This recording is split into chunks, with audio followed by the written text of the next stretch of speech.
ತಾವು ನೋಡಿ DCC ಬ್ಯಾಂಕ್ದವರು action ಮಾಡಬೇಕಂತ ನೋಟಿಫಿಕೇಶನ್ ಮಾಡಿದಾರ. ಇದೇ ಮುಂದಿನ ತಿಂಗಳು 2ನೇ ತಾರೀಕಿಗೆ ಇವತ್ತು DCC ಬ್ಯಾಂಕಿಂದು ಅಧ್ಯಕ್ಷರಿಗೆ ಉಪಾಧ್ಯಕ್ಷರು ಮತ್ತು ಸರ್ವ ಸದಸ್ಯರು ಒಂದು ಕಡೆ DCC ಬ್ಯಾಂಕಿನ ಒಂದು ಮೀಟಿಂಗ್ನಲ್ಲಿ ಈ ಕಾರ್ಖಾನೆಯನ್ನು ಮಾರಬೇಕು ಅಂತ ನಿರ್ಣಯ ತಗೋತಾರ. ಅದರಲ್ಲಿ ಸ್ಪೆಷಲ್ ಆಗಿ ಉಪಾಧ್ಯಕ್ಷರು ಏನು ನಮ್ಮ ತಾಲೂಕಿನವರು ಇದ್ದಾರ, ಮಾಜಿ ಶಾಸಕರಂತ ರಾಜಶೇಖರ್ ಪಾಟೀಲ್ ಅವರು ಸುಪುತ್ರ ಅಭಿಷೇಕ್ ಪಾಟೀಲ್ ಅವರು ಸರ್ವ ಅನುಮತದಿಂದ ಈ ಒಂದು ಕಾರ್ಖಾನೆ ಮಾರ್ಲಕ್ಕ ನಾವು ಪರ್ಮಿಷನ್ ಕೊಟ್ಟಿದಾರ ಅಂತ ಲೆಟರ್ ಕೊಡ್ತಾರ. ಒಂದು ಕಡೆ ಏನು ಮಾಡ್ತಾರ ಅಂತಂದರೆ ಮೊನ್ನೆ ಸಹಕಾರ ಸಚಿವರಿಗೆ ಹೋಗಿ ಇದೊಂದು ತಡೆ ಹಿಡಿದು ಲೀಸ್ ಕೊಡುವಂತ ಲೆಟರ್ ಕೊಡ್ತಾರ. ಅಂದರೆ ಈತ್ಲೇ ತಾವು ನೋಡ್ಬೋದು ಡಬಲ್ ಸ್ಟ್ಯಾಂಡರ್ಡ್ ರಾಜಕೀಯ ಈ ಥರ ನಡ್ಕೊಂಡು ಹೋಗ್ತಾ ಇದೆ. ಇವತ್ತು ತಮ್ಮ ಹತ್ರನೇ ಆ ಫ್ಯಾಕ್ಟ್ರಿ ಬಗ್ಗೆ ತಮಗ ಕಾಳಜಿ ಇತ್ತು ಅಂತಂದ್ರೆ ಏನು DCC ಬ್ಯಾಂಕ್ನಲ್ಲಿ ಸಭೆ ಮೀಟಿಂಗ್ ನಡೀತಾ ಇತ್ತು, ಆ ಒಂದು ಸಭೆಯಲ್ಲೇ ತಾವು ಬಹಿಷ್ಕಾರ ಮಾಡೋದಿತ್ತು. ನಮಗೆ ಒಪ್ಪಿಗೆ ಇಲ್ಲ. ತಮ್ಮದು ಕೂಡ ಸದಸ್ಯರು ಇದ್ದಾರೆ. ಇವತ್ತ ಮಾಜಿ ಸಚಿವರೇ ತಮ್ಮವರೇ ಇದ್ದಾರ, ಅನೇಕ ಸದಸ್ಯರುಗಳು ತಮ್ಮದೇ ಸುಪುತ್ರರೇ ಉಪಾಧ್ಯಕ್ಷರಿದ್ದಾರ. ಆ ಸಭೆಯಲ್ಲಿ ಮಾರಾಟ ಮಾಡಬೇಕಂತ ಅಲ್ಲಿ ಉಸ್ತುವಾರಿ ಸಚಿವರಿಗೆ ಖುಷಿ ಮಾಡ್ಲಕ್ಕ ಅಲ್ಲ ನೀವು ಮಾರ್ರಿ ಅಂತ ಹೇಳ್ತಾರ. ಮತ್ತೆ ಬೇರೆ ಕಡೆ ಹೋಗಿ ಏನು ಮಾಡ್ತಾರ, ರಾಜ್ಯದಲ್ಲಿ ಹೋಗಿ ಇದೊಂದು ತಡೆ ಹಿಡಿರಂತ ಮತ್ತೊಂದು ಪತ್ರ ಕೊಡ್ತಾರ. ಮತ್ತು ಇದರಲ್ಲಿ ಯಾವುದು ಖರೆ ಯಾವುದು ಸುಳ್ಳು ಅಂತ ತಾವು ಮಾಹಿತಿ ಕೊಡ್ಬೇಕಲ್ಲ ಮಾಜಿ ಶಾಸಕರು. ಈ ಥರ ಒಂದು ನಡೀತಾ ಇದೆ. ತಾವು ಕೂಡ ಎಲ್ಲ ಕಡೆ ನೋಡ್ಬೋದು. ನಾನು ನಿಮಗೆ ಅದು ಕಾಪಿನೂ ಕೊಡ್ತೀನಿ.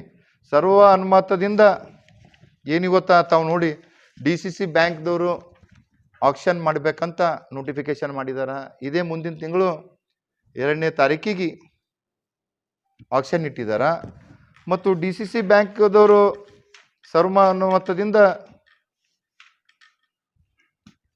ಈ ಕೋಆಪರೇಟಿವ್ದವರು ಆಯುಕ್ತರಿಗೆ ಲೆಟರ್ ಕೊಡ್ತಾರ. ನಾವು ಬಿಡಿಯಾಗಿ ಮತ್ತು ಅದನ್ನು ಹೇಳ್ತೀನಿ, ಬಿಡಿಯಾಗಿ ಈ ಕಾರ್ಖಾನೆಯನ್ನು ನಾವು ಮಾರ್ತೀವಿ, ಆಕ್ಷನ್ ಮಾಡ್ತೀವಿ ಅಂತ ಅವರಿಗೂ ಕೂಡ ಕೊಟ್ಟಿದ್ದಾರೆ. ಮತ್ತು ಇನ್ನೊಂದು ಇಲ್ಲಿ ನೋಡಿ, ಇಲ್ಲಿ ಇದೆ ಹರಾಜು ಪ್ರಕ್ರಿಯೆಗೆ ಯಾವುದೇ ಅನುಮತಿ ಪಡೆಯುವ ಅವಕಾಶತೆ ಇರುವುದಿಲ್ಲೆಂದು ಮಾನ್ಯ ಅಧ್ಯಕ್ಷರು ತಿಳಿಸಿದರು. ಹರಾಜಿನ ಕಾರ್ಖಾನೆ ಹೆಸರು ನಮೂದಿಸದೆ ಕೇವಲ ಕಾರ್ಖಾನೆಯ ಕಟ್ಟಡದ ದಾಖಲಾತಿಗಳ ವಿವರಗಳನ್ನು ಮತ್ತು ಆಸ್ತಿಯ ಎಕರೆ, ಗುಂಟೆ ಮತ್ತು ಸರ್ವೆ ನಂಬರ್ಗಳಲ್ಲಿ ಬರುವ ಕಟ್ಟಡಗಳನ್ನು, ಪ್ಲಾಂಟ್ ಆ್ಯಂಡ್ ಮಷಿನರಿ ಮತ್ತು ಇದಕ್ಕೆ ಸಂಬಂಧಿಸಿದ ಎಲ್ಲ ಆಸ್ತಿಗಳ ಹರಾಜು ಪ್ರಕ್ರಿಯೆ ಕೂಡಲೇ ಆರಂಭಿಸಲು ಮಾನ್ಯ ಅಧ್ಯಕ್ಷರು ಮುಖ್ಯ ಕಾರ್ಯನಿರ್ವಾಹಕರಿಗೆ ಸರ್ವಾನುಮತ ಅಂತಂದ್ರೆ ಎಲ್ಲ ಸದಸ್ಯರುಗಳು, ಅಧ್ಯಕ್ಷರು, ಉಪಾಧ್ಯಕ್ಷರು, ಸರ್ವ ಸದಸ್ಯರು ಠರಾವ್ ಪಾಸು ಮಾಡಲಾಯಿತು. ಮತ್ತು ಅವಾಗೇ ತಾವು ಉಪಾಧ್ಯಕ್ಷರಿದ್ರಿ.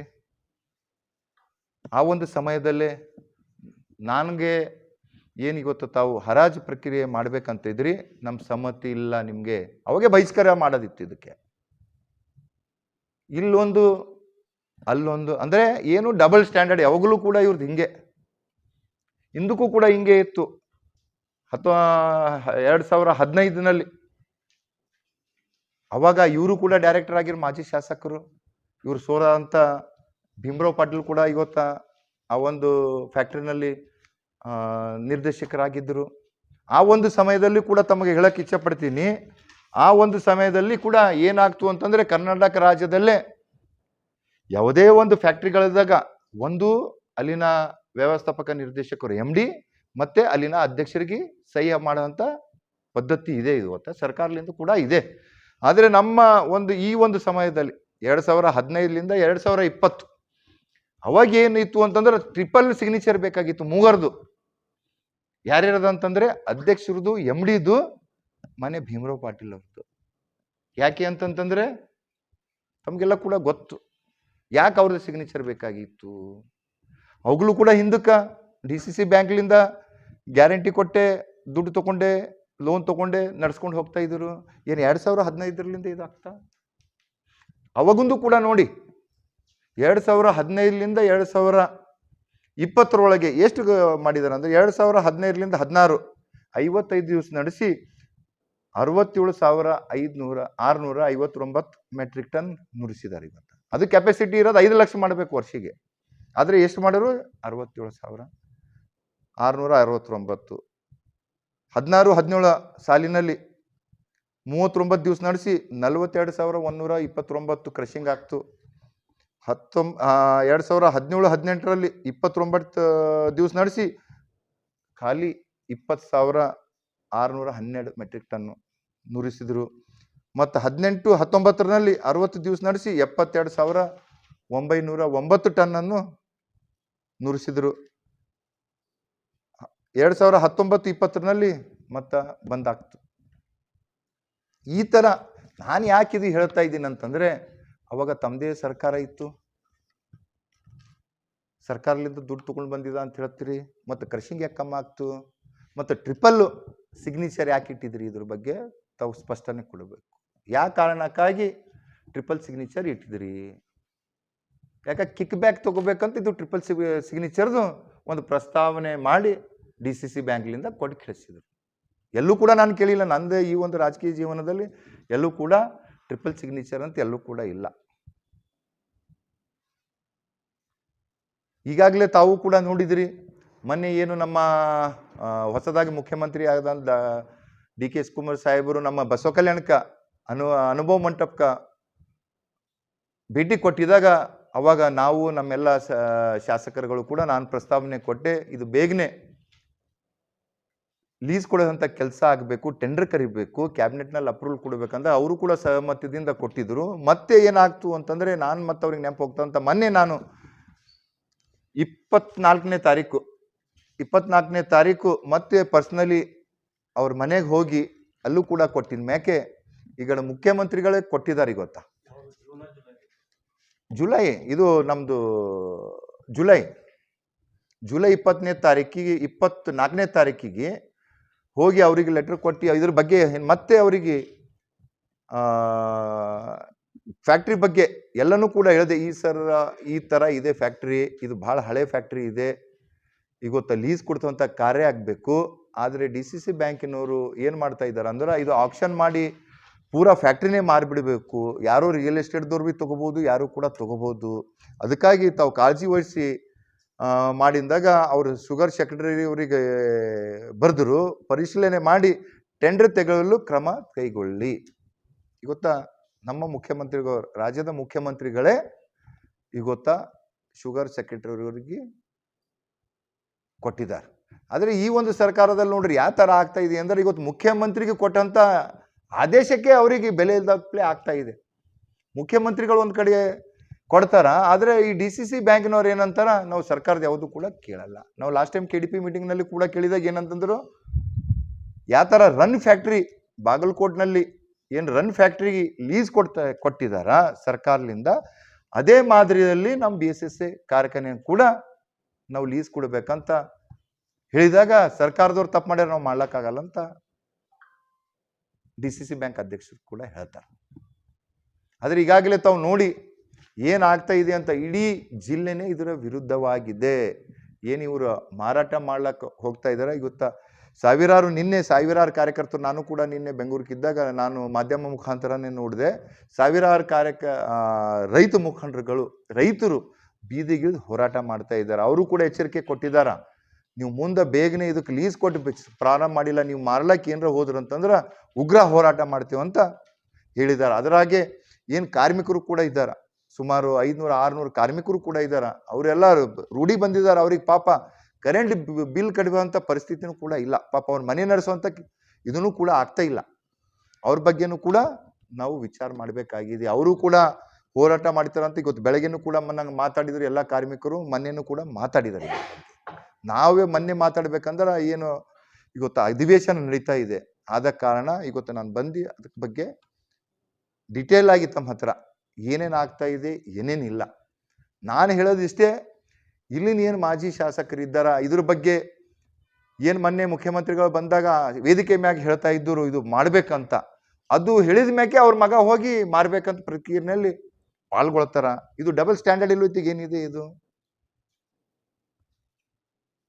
ಯಾವಾಗ ಈ ಫ್ಯಾಕ್ಟ್ರಿ ಒಳ್ಳೇದು ನಡೀತಾ ಇತ್ತು, ಇವರೇನು ಮಾಜಿ ಶಾಸಕರು ಈ ಒಂದು ಇದರಲ್ಲಿ ಅಲ್ಲಿ ಮೆಂಬರ್ ಆಗಿ ಹೋದರು ಮತ್ತು ಇವ್ರು ಸೋದರು ಆಗಿ ಹೋದರು. ನನ್ನ ಅನ್ಸಿದ ಮಟ್ಟಿಗೆ ಅವಾಗ ಎಲ್ಲರೂ ಕೂಡ ಹೇಳ್ತಾರ ಏನಂತಂದ್ರೆ ಇವ್ರು ಬಂದಿನ ಮೇಕೆ ಈ ಫ್ಯಾಕ್ಟ್ರಿ ಹಾಳು ಆಗ್ತಂತ. ಮಾಜಿ ಶಾಸಕರಾದಂಥ ರಾಜಶೇಖರ್ ಪಾಟೀಲ್ ಮತ್ತು ಭೀಮರಾವ್ ಪಾಟೀಲ್ ಅವರು, ಹಿಂದಕ್ಕೆ ಪಾಪ ವೀರಣ್ಣ ಪಾಟೀಲ್ ಅವರು ಇದ್ದರು, ಡೈರೆಕ್ಟರ್ ಆಗಿ ಕೆಲಸ ಮಾಡ್ಕೊಂಡು ಹೋಗ್ತಾ ಇದ್ರು, ಅಲ್ಲಿ ಸದಸ್ಯರಾಗಿ ಕೆಲಸ ಮಾಡ್ಕೊಂಡು ಹೋಗ್ತಾ ಇದ್ರು. ಅವಾಗ ಈಶ್ವರ್ ಖಂಡ್ರೆ ಅವರು ಒಳ್ಳೆ ರೀತಿಯಿಂದ ಕ್ರಷಿಂಗ್ ಆಗ್ತಾ ಇತ್ತು. ಇದು ಫ್ಯಾಕ್ಟ್ರಿದು ಹೇಳ್ತೀನಿ ನಾನು ನಿಮಗೆ, 6 ಲಕ್ಷ 2009 ಮೋಸ್ಟ್ಲಿ 6-9 6,50,000 ಕ್ರಷಿಂಗ್ ಮಾಡಿದ ರೆಕಾರ್ಡ್ ಇದೆ ನಮ್ಮ ಫ್ಯಾಕ್ಟ್ರಿ. ಆದರೆ ಈಗ ನೋಡಿ ಏನಾಗಿದೆ ಇದ್ರ ಹಾಲತ್ತು. 2015ರಿಂದ 20 ತನಕ ಓವರ್ ಆಲ್ 5 ವರ್ಷನಲ್ಲಿ ಕಲ್ತರು ಕೂಡ 2 ಲಕ್ಷ ಟನ್ ಅರಿವು ಇದು ಕ್ರಷಿಂಗ್ ಮಾಡಿಲ್ಲ. ಇವರು ಕ್ರಷಿಂಗ್ ಆಗಿದ್ದಿಲ್ಲ.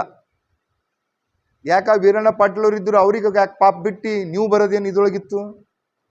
ತಮಗ ಕೂಡ ಒಂದು ಶಾಸಕರಿದ್ದೀರಿ. ಅವಾಗ ವೀರಣ್ಣ ಪಾಟೀಲ್ ಕೋಆಪರೇಟಿವ್ ಸೆಕ್ಟರ್ದಾಗ ಇರ್ತೀರಿ ತಾವೇ ಹೇಳ್ತಾ ಇದ್ದೀರಿ. ಆದರೂ ಕೂಡ ಅವರಿಗೆ ಮನೆ ಕುಂಡ್ರಿಸಿ ಪಾಪ ಈಗ ಗೊತ್ತಾ ಮಾಜಿ ಅವಾಗ ಶಾಸಕರು ಇದ್ದರು ಇವರು, ಅವರೇ ಬಂದು ಇದರಲ್ಲಿ ನಿರ್ದೇಶಕರಾದ ಅದು ಎಲ್ಲಿ ಅಂತಂದ್ರೆ ಕೋಆಪರೇಟ್ ಇದು ನಮ್ಮದು ಕಲ್ಲೂರು ಏನು ಹುಮನಾಬಾದ್ VSSN ಸೊಸೈಟಿಲಿಂದ. ಮತ್ತು ಅಲ್ಲೂ ಕೂಡ ಹೇಳ್ತಾ ಇದ್ದೀನಿ, ಯಾವಾಗ ಇವರು ಅಲ್ಲಿ ಭೀ ಸದಸ್ಯರಾದರು, ಹುಮನಾಬಾದ್ದು ಏನು ಸೊಸೈಟಿ ಇದೆ ಅಲ್ಲೂ ಕೂಡ ಅದನ್ನು ಕೂಡ ಹಾಳು ಮಾಡಿಬಿಟ್ರು. ಇವ್ರು ಎಲ್ಲೆಲ್ಲಿ ಕಾಲಿಟ್ಟಾರ ಅದು ಅಂದ್ರೆ ಇವ್ರು ಯಾಕೆ ಬರ್ತಾರೆ, ಎಲ್ಲಿ ಇಡಬೇಕು ಅಂತಂದ್ರೆ ಎಕ್ಸ್ಪೆಕ್ಟೇಷನ್ ನಮಗಲ್ಲಿ ಏನೋ ಸಿಗ್ತದ ಅಂತ ಮಾತ್ರ ಇವ್ರು ಬರ್ತಾರೆ, ಯಾವುದೇ ಉದ್ಧಾರ ಮಾಡ್ಲಿಕ್ಕೆ ಬರಲ್ಲ. ಇದ್ರ ಸೀದಾ ಇದೆ ರೆಕಾರ್ಡ್ ಇದೆ ನಿಮಗೆಲ್ಲರಿಗೂ ಕೂಡ ಇದ್ರ ಬಗ್ಗೆ ಇದು ಕೊಡ್ತೀವಿ. ನಾನು ಚಲೋ ಐತೀನಿ ಅಂತಿಲ್ಲ, ನಾನು ನಿಮ್ಗೆ ಅದು ಯಾವಾಗ ಎಷ್ಟೆಷ್ಟು ಕ್ರಶ್ ಆಗಿದೆ ಅಂತ ಅದ್ರ ಬಗ್ಗೆ ನಾನು ನಿಮ್ಗೆ ಕೊಡ್ತೀನಿ. ಅದ್ರ ಬಗ್ಗೆ ನಿಮ್ಗೆ ತಾರೀಫ್ ಮಾಡತ್ತಿಲ್ಲ ಅಂದ್ರೆ ಅವ್ರು ಇದ್ದರು, ಇವರು ಒಂದು ಶಾಸಕರು ಇದ್ದರು. ಅವಾಗ ಅವರಿಗೆ ಒಂದು ಇದು ಕೊಡೋದಿತ್ತು, ಬೇರೆಗೆ ಯಾರಿಗಾರ ಅವ್ರ ಕಾರ್ಯಕರ್ತರಿಗೆ ಕೊಡೋದಿತ್ತಲ್ಲ. ಇವ್ರು ಆಗೋದೇನು ಇದಿತ್ತು, ಇವ್ರು ಜನರು ಆಶೀರ್ವಾದ ಮಾಡಿರು, ತಾವು ಶಾಸಕರಾಗಿದ್ದೀರಿ ಮಾಡ್ಲಿಕ್ಕೆ ಓಕೆ ಇತ್ತು. ಮತ್ತು ಅಲ್ಲಿ ಬಂದು ಉದ್ಧಾರ ಮಾಡ್ಬೇಕಲ್ಲ ಆ ಫ್ಯಾಕ್ಟ್ರಿಗೆ. ಮತ್ತು ಏನು ಉದ್ಧಾರ ಮಾಡ್ರು ಅಲ್ಲಿ ಬಂದು ಇವರು?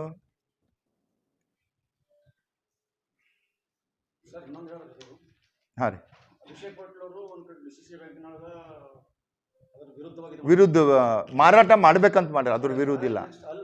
ಅಲ್ಲಿ ಹೋಗಿ ಏನು ಮಾಡ್ತಾರ, ಮತ್ತೆ ಡಬಲ್ ಸ್ಟ್ಯಾಂಡರ್ಡ್ಲಿಂದ ಅಲ್ಲ ಫೋಟೋ ಹಾಕಿದಾರ ಅವರೇ.